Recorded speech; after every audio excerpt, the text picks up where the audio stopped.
¿Cómo están ustedes? Muy buen día, un gusto de saludarlos. La delincuencia ha ido evolucionando de varias maneras, incluyendo un aumento en la percepción de inseguridad, cambios en la distribución territorial de los delitos y una mayor participación de extranjeros en la comisión de estos delitos.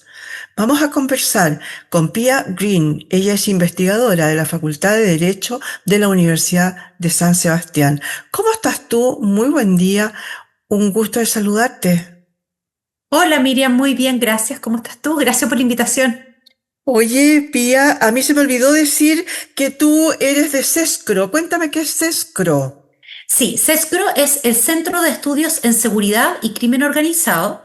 Es un centro de estudio de la Universidad de San Sebastián, de la Facultad de Derecho y Ciencias Sociales, en donde estudiamos las tendencias, hacemos análisis respecto de qué es lo que está pasando en el país en materia de seguridad y damos propuestas de política pública, mostramos la información que se está dando, vemos si es que vamos por el camino correcto o no vamos por el camino correcto, basado en evidencia, con experiencia comparada, entre otras cosas. Oye, espectacular, porque es justito lo que vamos a hablar. Cuéntame, hay un estudio último, ¿en qué están ustedes? ¿Todo lo que yo dije en un principio es verdadero o son cosas mías nomás? Es verdadero, para distintas zonas del país es distinto, pero en general es verdadero. Estamos ante una nueva situación, una nueva criminalidad, le podríamos llamar en Chile. Han pasado los delitos de ser delitos contra las personas no violentos a delitos más violentos y con ciertas características que nos podrían indicar que estamos ante presencia de grupos organizados. O sea, el crimen organizado es una realidad. No, con esto no quiero decir de que estemos tomados por el crimen organizado, pero sí existen ciertas organizaciones criminales que antes, que son extranjeras, otras que se han rearticulado en Chile y que están presentes hoy día en el país. Nosotros recientemente, bueno, antes, Miriam, contar que el tema del crimen organizado es un tema que hace rato todos venimos hablando y hace 5 años nadie hablaba de esto, como que no, como el crimen organizado está en Chile, pero ahora la gente habla de crimen organizado. Y muchas personas no sabemos o no saben a qué nos referimos cuando hablamos de crimen organizado. Y voy a ser súper sincera acá porque acá nadie sabe, porque hay como más de 200 definiciones en el mundo. Pero nosotros nos llevamos por la Convención de Palermo, que es de hace mucho tiempo. Por lo tanto, por esa convención a la cual Chile está adscrita, nosotros tomamos esa definición, le hicimos algunas mejoras, dado que el crimen es muy dinámico, le hicimos ciertas mejoras y vimos cuáles son los delitos que pudieran estar asociados a criminalidad organizada. Y estos tienen ciertas características, que tengan 3 o más personas participando, que el lucro sea su finalidad, entre otras cosas. ¿Ya? Entonces los primero tomamos la información de la Fiscalía, del Ministerio Público, y lo tomamos y dijimos, bueno, ¿cuáles de estos 600 y tantos delitos que tiene la Fiscalía están asociados a crimen organizado? Lo recolectamos y todo, y llegamos a 56. Y de estos 56, nosotros los ponderamos de acuerdo a su gravedad, de acuerdo a si pertenecen a organizaciones criminales, si había violencia involucrada, entre otras cosas, los ponderamos y sacamos un indicador. El indicador lo que hace es decirte en un mapa que aprovecho de decirte que está abierto y toda la gente puede revisarlo online cuando quieran, tú ves dónde están puestos, como caracterizamos el país, de acuerdo a dónde hay mayor cantidad de estos delitos asociados a crimen organizado, tanto en tasa como en frecuencia. ¿Y qué encontramos? Bueno, primero encontramos que la frecuencia es la cantidad de delitos que ocurren, ¿ya? 1, 2, 3, 4, depende de cuánto ocurren. Y obviamente las comunas que son más populosas o donde hay mayor cantidad de población flotante son las que se llevaron la mayor cantidad de delitos organizados. Es más o menos obvio. Pero nosotros quisimos compararla y hacer un ranking, razón por la cual hicimos la tasa, ajustamos por tasa. Y al ajustar por tasa, las comunas que son más pequeñas, que tienen menos de 100.000 habitantes, quedan muy arriba, quedan muy sobre representadas, Claro. ciertamente. Pero pasó algo bastante curioso y que te dice algo, que de las 10 comunas, que son las más afectadas, que más le impacta al crimen organizado por tasa, yo te diría que hay 8, si no son 9, 8 que quedan en la frontera. Entonces tú dices, bueno, acá hay algo. ¿Ah? Entonces el crimen organizado está traspasando las fronteras. ¿Ya? Entonces, agarramos estas dos cosas, lo vimos, tú lo puedes ver por frecuencia, lo puedes ver por tasa y puedes ver eso para... Esto es una herramienta para focalizar las políticas públicas, es una herramienta para los tomadores de decisiones, para que vean con números qué es lo que está pasando y se puedan tomar acciones diferenciadas, basadas en evidencia, para poder enfrentar este fenómeno criminal que estamos viviendo hoy día en el país. Claro que sí, ahora parece por lo que tú dices que allá ya no es tan así como onda la ocasión hacia el ladrón. Ahora los ladrones se organizan, ¿no? Se organizan e investigan un poco. Seguramente siempre escuchamos por ahí decir, sí, vimos que muchas veces pasaba, por ejemplo, autos o se estacionaba o había alguien que había venido ya un par de veces antes, ahora que ya ocurrió, digamos, el hecho, ¿no? Pero a ver, aterricémoslo un poco a la actualidad hoy día. Lo que la gente ve, dice que no se siente seguro en el transporte público, que salir a la calle o en las plazas públicas, parques, etcétera, también ahora ya está más restringido, que no salen tanto de noche, etcétera. Y uno siempre decía, me refugio en mi casita y me encierro. Pero resulta que últimamente hemos visto un crudecimiento de la cantidad de asaltos que ocurren en casas, cosa que hacía mucho tiempo que no se veía, porque en general uno está, no sé, voy a salir fin de semana, entonces dejo encargar la casa, es cuando estaba sola. Ahora es con habitantes dentro, gente que está durmiendo y se encuentra con los ladrones ahí, o que le rompieron las puertas, las ventanas, o por algún descuido, la cosa es que están dentro de la casa. Cuéntame, ¿qué está pasando ahí? Bueno, primero, hagamos ¿cómo se llama? La diferenciación. Ya. La criminalidad organizada no es cuando se junta un grupo de personas a cometer un delito, como se organizan, ¿cómo se podría decir? La criminalidad organizada requiere una jerarquía, un grupo organizado permanente en el tiempo que busca mercados ilícitos, o sea, es un poquitito más sofisticado. Cuando hablamos de robo, generalmente no estamos hablando de crimen organizado, a menos que veas todo el mercado de receptación que hay por detrás, ¿ya? Entonces, como porque de repente las personas piensan que todo es crimen organizado y Claro, se asustan mucho. Claro, es verdad. No es como para no estar asustado porque ha aumentado la violencia, ha aumentado el uso de armas de fuego, entre otras cosas. Entonces, sí, puede dar miedo, pero nosotros tenemos un altísimo percepción de temor en comparación con todos los otros países del mundo. Y creo que somos un país, dentro de todo, más o menos, todavía más o menos seguro. ¿Por qué pasan estas cosas también? Primero, es efectivo que cambia un poco esto de ir de las casas que están deshabitadas, pero yo me atrevo a decir, no con 100% de seguridad, pero me atrevo a decir que la mayoría de los delitos que son con casas, que son dentro de casa cuando están habitadas, son o que saben que hay algo que robar o que son con datos. ¿Ya? ¿Y por qué? Porque te cambia totalmente la figura penal y por lo tanto la pena cuando tú entras en una casa que está deshabitada y que se convierte en robo con fuerza o cuando tú pasas a robo con intimidación, robo con violencia, lesiones o homicidio. ¿Ah? Te cambia totalmente. Y una persona, si tienes 6 casas o 1000 casas y vas a entrar a una, no vas a entrar a la que está habitada, ¿ya? A menos que tengas algo específico que robar. ya. O que tengas alguna rencilla o que tengas algo. Y O que pasa lo tengas, mismo con... claro, algún dato, digamos, de que hay algo. Exactamente, Ya. sí. Y si tú ves en general, pasa, y a veces los medios no lo dicen porque o la información no está, o se demora un poco más la investigación, pero generalmente termina como, no sé, robaron en un piso cuarto en un edificio. Uno dice, pucha, qué raro, ¿por qué fueron hasta el piso cuarto? Bueno, el tipo coleccionaba armas. Por decir algo, estoy inventando. O iba a ir esto, y a mí me tocó, yo fui directora de seguridad de una municipalidad, y a una familia le pasó esto. Entonces yo le digo, bueno, pero ¿por qué? Entonces trataba de buscar la razón por qué. Y después la niña me dice que en su casa habían 8 computadores. Y yo le digo, me dice, pero son computadores rasca, que esto. Y digo, sí, pero quizá eso llamó la atención de alguien. ¿Ya? Entonces, hay ciertas cosas donde no son tan de oportunidad.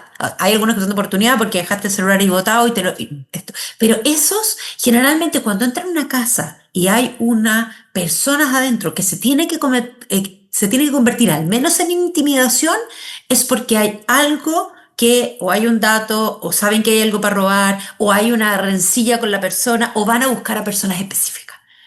Insisto, no es 100% Claro, siempre, claro. pero generalmente está asociado a algo así. Perfecto. Oye, en ese mismo sentido iría el tema, por ejemplo, que fue muy connotado el tema de este matrimonio que vivía en una parcela, en una parte rural, bastante alejada. Incluso a la policía le costó llegar al lugar porque no tenía muy claro, digamos, las Sí. direcciones para llegar. En ese mismo sentido iría esto de esta delincuencia que ha ido como, me da la sensación a mí, migrando un poco hacia el campo. A Ujú. raíz de ese mismo asesinato que hubo, se supo, por ejemplo, ya empezaron a aparecer muchos robos en la parte agrícola. Les roban desde las monturas hasta, ya no es prerrogativa de la parte urbana, parece, ¿o no? Es que sí, pero eso tiene otro sentido también, porque la criminalidad, aunque no lo creamos, le gusta la paz, le gusta que esté todo tranquilo para no sobresalir. Entonces, a medida que las policías se concentran más en ciertos lugares, el Estado está más presente, los medios de comunicación están diciendo cosas, ellos van a ir a buscar lugares donde puedan cometer sus ilícitos y seguir con sus mercados criminales de manera más pacífica. O sea, más pacífica me refiero a que sea más tranquilo y que no estén en el ojo del huracán todo el tiempo, en la lupa de la gente. Entonces, así se van moviendo a distintos lados donde pueden ir encontrando, y o si no, armando ciertos mercados nuevos para poder ir avanzando. Y esto, claro, en este minuto está pasando en zonas más rurales, pero por ejemplo, hoy día nuestro indicador demuestra que hay mucho mayor cantidad de ilícitos asociados al crimen organizado en el norte. Bueno, esto se va a ir moviendo eventualmente al sur, porque es en el norte donde estamos más concentrados hoy día todos, porque Claro, claro, hay mayor cantidad de gente, hay mayor tráfico de drogas, y los claro, principales países claro. productores de drogas están en nuestro norte, entran por ahí, pero esto va a ir avanzando. A medida que nosotros vayamos poniendo nuestro esfuerzo en la frontera norte, esto va a ir avanzando por la carretera y también por la frontera sur. La del medio es más difícil pasarla, pero al sur también se puede y vamos a empezar a ver distintos casos en distintas partes del país, porque obviamente que la criminalidad organizada no quiere estar expuesta a las fuerzas policiales o el Estado. Obvio, Entonces, no, por eso obvio, se va no moviendo. quieren que los pillen al tiro, pues eso, claro. Oye, Claro. respecto de esto mismo que dices tú, las medidas de control que se han tomado, las calles seguras, el nuevo ministerio, la presencia policial, la seguridad municipal, todas estas cosas que se han hablado últimamente, ¿están siendo valoradas, están funcionando o se quedaron en letra muerta? Uf, es que son distintas, entonces voy a tratar de decirte un poquito o agruparlas. Algunas creo que no sirven para nada, yo creo que hay otras que sí son buenas y hay otras que les falta tiempo. Empiezo por la primera, el Ministerio de Seguridad. Para mí el Ministerio de Seguridad yo siempre fui una súper defensora, creo que es súper relevante tener un ministerio de giro único, que esté con autoría exclusiva, con presupuesto exclusivo, con etcétera. Yo creo que era muy importante. A mí hay cosas del Ministerio de Seguridad que no me gustaron y que creo que se van mejorando en el camino, pero creo que va a dar sus frutos en el mínimo mediano plazo, si no es en el largo. No podemos esperar que de un día para otro, el otro día hablaba con un periodista y me decía, pero bueno, llevamos un mes. Pero es que un mes no es suficiente tiempo para instalar una institucionalidad nueva. ¿Ya? Entonces tenemos que esperar un poquitito. Eso por ejemplo. Después, todo lo que es copamiento policial, desde mi punto de vista, es un poco obsoleto.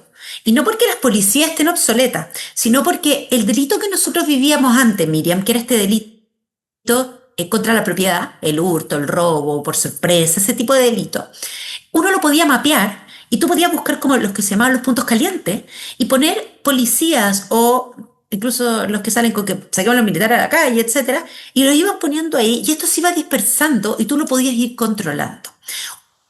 Hoy día el crimen organizado es mucho más aleatorio, por decirlo así. ¿Qué significa esto? Significa que van a objetivos específicos. Entonces, cuando tú has visto en los medios y sale, este fin de semana hubo 18 homicidios, y tú les empiezas, es un decir, no, no es que haya pasado eso. Bueno, Entonces tú dices, bueno, ¿dónde ocurrieron cada uno de estos delitos? Lo primero que ves es que están absolutamente dispersos. Uno en La Pintana, otro en San Bernardo, otro en Vitacura, otro, están en todas partes. Y después, que fue cuando la persona estaba saliendo de su casa, en no sé qué. Entonces, bueno, si eso hubiera estado con copamiento policial, ¿habría sucedido en otro momento? claro, O en otra comuna. claro. Entonces, no me sirve de nada hacer como este mapeo cuando están los homicidios, que es un gran indicador, porque es mucho más aleatorio. Entonces, copar policialmente no va a ser la forma donde, como yo voy a actuar bien contra esta nueva criminalidad.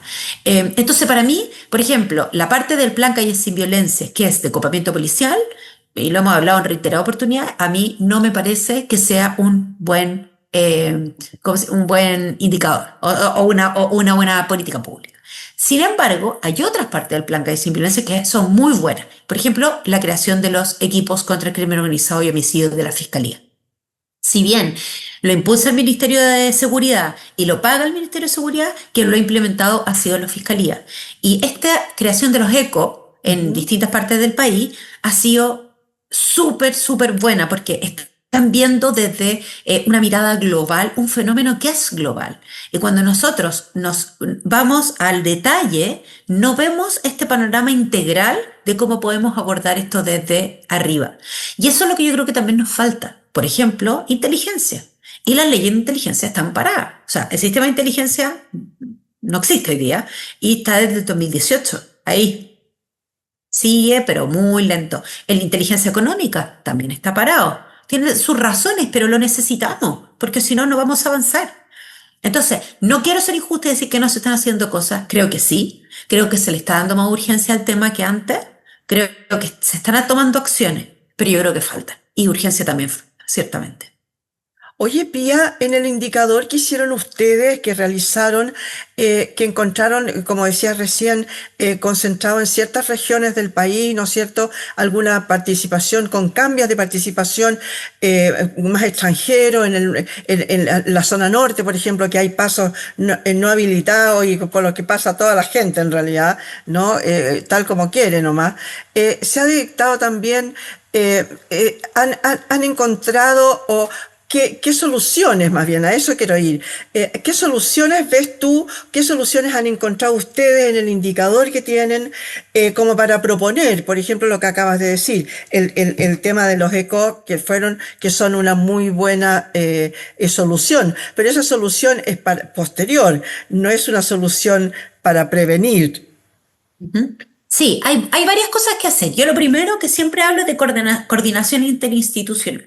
Acá lo que yo creo que falta, aparte de la inteligencia preventiva y analítica, es una coordinación entre las diversas instituciones del Estado que tienen funciones y o atribuciones en materia de seguridad para que compartan información y puedan ver los factores de riesgo que están presentes en ciertas personas y que podrían eventualmente entrar en una senda delictual. O sea, en fácil es como decir, mira, esta persona tiene todos estos factores que podrían influirle, no sé, tiene padres privados de libertad, adicto a la droga, vive esto, y muchos otros factores de riesgo, por lo tanto, es más vulnerable el día de mañana a entrar a una senda delictual. Entonces, hacernos cargo de eso. Eso es lo primero. Y sobre todo con la narcocultura que estamos viviendo hoy día, Miriam, porque esa cultura de hoy que está haciendo ver, bueno, si me muero, o sea, salgo en Instagram con una pistola y si es que y no importa, porque además entro a la cárcel y en la cárcel sigo cometiendo delitos, ese es otro tema que ya vamos a hablar. Y si no, y si me muero, bueno, más en un narco mausoleo, pues entonces, y más encima soy poderoso y soy casi que un ejemplo. Claro. Entonces, la prevención es fundamental, sobre todo en los niños. O sea, en los niños, en las niñas y en los adolescentes que están entrando y que ven como una súper oportunidad, porque esto es muy lucrativo, muy Claro, lucrativo. claro, Ven una súper oportunidad y muchas veces sienten que no tienen nada que perder y que están vulnerados en todas las formas posibles. Entonces dicen, bueno, claro, y al menos voy a encontrar una familia en esto. Entonces, claro, eso es muy complejo y tenemos que preocuparnos en términos psicosociales de ese tema. Pero luego, la coordinación interinstitucional es fundamental también para el control y para la persecución, es muy relevante. Y tienes que ver también otro tipo de cosas, por ejemplo, el tema de las cárceles. O sea, eh, que el Estado no tenga control de las cárceles es algo ya que nadie, no se sostiene. O sea, perfecto, ya tenemos criminalidad, metamos presa a la gente, pero pues que ya estén dentro de la cárcel y sigan cometiendo delitos, que sigan reclutando gente, que amenacen a los gendarmes, que eso y que armen una gobernanza criminal por sobre la gobernanza estatal es inaceptable. Entonces, o hablamos de un sistema penitenciario que realmente funcione, o estamos hablando de continuar con el círculo delictual y el círculo de violencia eternamente. Gendarmería hay que hacerle un rápido. Pero no te estoy diciendo que los gendarmes sean corruptos, sean esto. ¿Hay personas que son corruptas? Sí. ¿Hay personas que mal formadas? Sí. Pero esta institución es muy susceptible a ser corrompida. ¿Ya? Por donde vive, por las luchas de claro, poder interna, claro. por muchas cosas. Entonces hay que hacerle Yo fui una fiel defensora y no me resultó muy bien. Y conozco a muchos que también, de que Gendarmería pasara al Ministerio de Seguridad con Sí, urgencia y que exactamente, se le dieran exactamente. el estatus de fuerza de orden y seguridad. O sea, Carabineros, PDI, Gendarmería. Sí, Gendarmería quedó fuera y llamó mucho la atención. Hubo mucha gente que alegó con eso porque no se entendía por qué, si ellos son los que tienen una directa relación con los presos, ¿no es cierto? Entonces, Así es. y en cómo se desenvuelve todo el tema del mundo, como dices tú, de encontrarse con las cosas más insólitas, como nos mostró la televisión hace un tiempo, de estas super suites que tenían algunas personas dentro de las cárceles. Hemos sabido últimamente de gendarmes que se hacían un sobresueldo llevando, ¿cómo se llama?, celulares o drogas, internaban cosas que no se podían, etcétera. Pía, pucha que lamento, se nos termina el tiempo. Cuéntame, este estudio ustedes lo tienen abierto, lo hacen llegar, tienen comunicación directa con el ministerio, por ejemplo, en el sentido de dar a conocer los datos que ustedes tienen, ya que hablamos de el cruce de conversar las distintas instituciones. Sí, nosotros, bueno, primero yo participo del panel de expertos del gobierno con el ministro Cordero, y ahí siempre estamos viendo distintas cosas. Ellos nos presentan las políticas públicas y nosotros en este panel aportamos en lo que podemos desde nuestra mirada académica para poder ir contribuyendo a que las políticas públicas sean basadas en evidencia, etcétera, y como que los recursos del Estado se focalicen en programas que funcionen, más que nada. Los datos no son nuestros, porque nosotros no producimos datos, los datos son los oficiales del Ministerio Público. También tuvimos una reunión con ellos hace pocos días, entonces sí nos contactamos. Fue más bien ordenar algo y visualizarlo para darlo a conocer a otras personas. Nosotros estamos súper disponibles. Cualquier persona que quiera revisar esto lo puede revisar en línea, puede escribirnos. Estamos abiertos a ir mejorándolo porque nuestro interés es contribuir a que se hagan mejores políticas públicas, que es lo que nosotros estudiamos y vemos que ha aumentado el último tiempo con el temor de las personas y queremos, no sé, que entre todos construyamos un país más seguro, al final. Y que es el fin último de ustedes, ¿no? Y como la academia obviamente tiene mucho que decir, no solamente en este tema, yo diría que en todos. Muchas gracias, Pía, por haber estado hoy día con nosotros. No, gracias a ti, Miriam, por la invitación. Nos vemos luego. Nos vemos de todas maneras, vamos a hablar del tema de las cárceles en algún momento. Así Conversamos es. hoy día con Pía Green, investigadora de SESCRO de la Facultad de Derecho de la Universidad San Sebastián. Muchas gracias, señoras y señores, por haber estado hoy día en este punto de encuentro.